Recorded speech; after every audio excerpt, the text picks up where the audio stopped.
মালয়েশিয়ায় বিলাসবহুল জীবনযাপন করছেন আওয়ামী লীগের সাবেক এমপি বাহাউদ্দিন বাহার। সম্প্রতি তাকে দেখা গেছে দেশটির ব্যস্ত রাস্তায় দেশের বিচার ব্যবস্থাকে বৃদ্ধাঙ্গুলি দেখিয়ে বিদেশে তার এই আয়েশি জীবনযাপনের দৃশ্য ক্যামেরাবন্দী হয়ে সামাজিক যোগাযোগ মাধ্যমে ছড়িয়ে পড়ার পর দেশ জুড়ে নতুন করে ক্ষোভ ও চাঞ্চল্যের সৃষ্টি হয়েছে। যে সময়টাতে তার কারাগারে থাকার কথা, সে সময়ে তাকে দেখা যাচ্ছে স্ত্রীর সঙ্গে কালো রঙের শীতাতপ নিয়ন্ত্রিত প্রাইভেট কারে ঘুরে বেড়াতে। গত 15 অক্টোবর বুধবার সামাজিক যোগাযোগ মাধ্যম ফেসবুকে ভাইরাল হওয়া একটি ভিডিওতে এই দৃশ্য ধরা পড়ে। সেখানে দেখা যায় রাতের বেলা মালয়েশিয়ার একটি শহরের ব্যাপটিস্ট চার্চের সামনে একটি কালো রঙের হন্ডা কোম্পানির গাড়িতে উঠছেন বাহাউদ্দিন বাহার। এ সময় তার সঙ্গে ছিলেন তার স্ত্রী মেহেরুন্নেসা বাহার। দৃশ্যটি ধারণকারী প্রবাসী বাংলাদেশিদের ক্ষুব্ধ কণ্ঠে বলতে শোনা যায়, বহু রাঘব বোয়াল এখন মালয়েশিয়া, বুকিত বিনতাঙে অনেককে পাওয়া যাবে। তাদের এই কথায় স্পষ্ট হয় যে শুধু বাহারে নন, সাবেক আওয়ামী লীগ সরকারের আরও অনেক অভিযুক্ত নেতাই মালয়েশিয়াকে তাদের নিরাপদ আশ্রয়স্থল হিসাবে বেছে নিয়েছেন। বাহাউদ্দিন বাহারের এই পলায়ন পর্ব শুরু হয় বাংলাদেশে সংগঠিত হবার ইতিহাসের অন্যতম বড় রাজনৈতিক পট পরিবর্তনের পর। গত বছরের 5ই আগস্ট ছাত্র জনতার গণ অভ্যুত্থানে আওয়ামী লীগ সরকারের পতন ঘটলে শেখ হাসিনা সহ দলটির শীর্ষ নেতারা দেশ ছাড়তে বাধ্য হন। প্রাথমিকভাবে বাহারও ভারতে আশ্রয় নিয়েছিলেন বলে জানা যায়, কিন্তু সেখানে তীব্র গণরোষের মুখে পড়ার আশঙ্কায় কলকাতা পুলিশ তাকে চলতি বছরের 24শে আগস্ট এক রাতের জন্য আটক করে। পরে তাকে ছেড়ে দেওয়া হলে তিনি সপরিবারে ভারত ছাড়েন।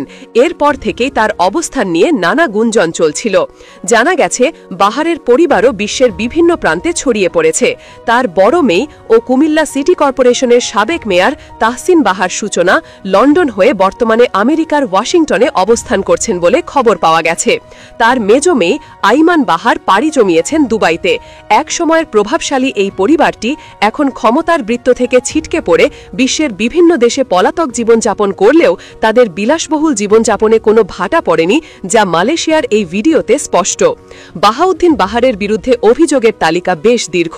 কুমিল্লায় অ্যাডভোকেট আবুল কালাম আজাদের প্রাণ নেওয়ার ঘটনা ছিল তার নির্বাচনী এলাকায় সংগঠিত হওয়া অন্যতম আলোচিত ঘটনা।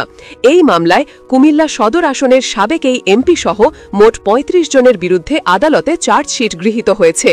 আদালত তার সহ সকল পলাতক অভিযুক্তর বিরুদ্ধে গ্রেপ্তারি পরোয়ানাও জারি করেছে। কিন্তু দেশের আইন প্রয়োগকারী সংস্থাকে ফাঁকি দিয়ে তিনি এখন মালয়েশিয়ায় মুক্ত জীবন উপভোগ করছেন।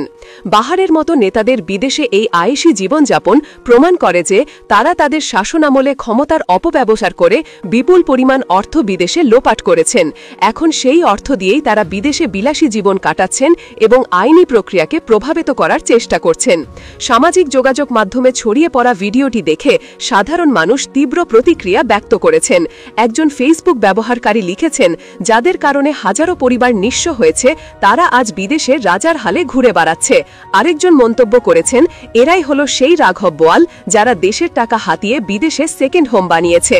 বাহাউদ্দিন বাহারের এই প্রকাশ্যে চলে আসা এটাই প্রমাণ করে যে ক্ষমতাচ্যুত হলেও তাদের দাপট ও অর্থের জোর এখনও কমেনি। এখন দেখার বিষয়, নতুন সরকার আন্তর্জাতিক আইনের আওতায় এই সকল পলাতক অভিযুক্তদের দেশে ফিরিয়ে এনে বিচারের মুখোমুখি করতে কতটা সফল হয়। তবে মালয়েশিয়ার রাস্তায় বাহারের এই দৃশ্য নিশ্চিতভাবেই দেশের বিচারহীনতার সংস্কৃতির এক প্রকট উদাহরণ হয়ে থাকবে।